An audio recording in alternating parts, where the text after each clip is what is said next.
for be the chair hwe kuya wonsam eso hey honorable George Oduro na de wo kan say empempi ekuafo edro nuane ti say ntosi meko banche bode ne de keka na eba wie a wo mo atwetwa nuane ne bebre awie no na efrase na epro saa nhyehyɛ no ha adwen pa anti aban etu ne nan asi wo no de ne mapa bi egu akwan so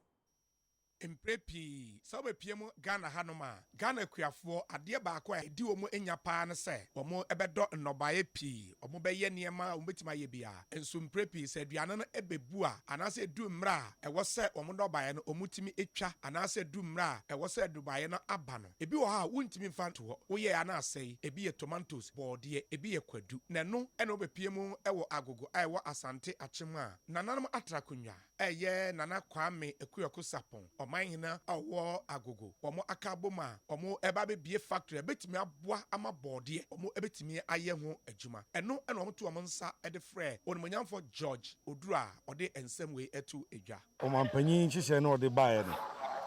planting for food and job no the end result so ye one district one factory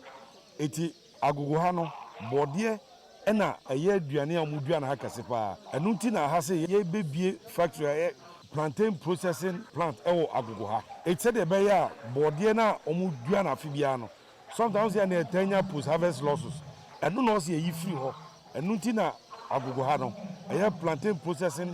factory ene ya twisu ede ba agogo ha se omba ye chips no ma export no omo asaye bode no ne powder a wuti bi di kan fufu no factory no dwumadi a omo ba bi di ewo ha no mainly for export because the body na yenya no especially agogo ha no a does so much say ya started export over 3 years ni ko Burkina ni Togo ne America ho no but say there omo be ye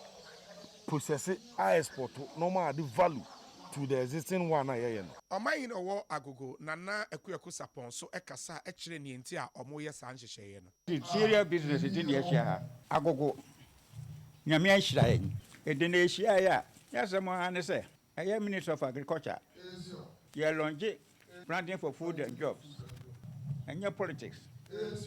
and your slogan a serious productive meeting and yo near the ashago for enkunan say answer no man be ye no agriculture and na a mainstay amane boy to dwa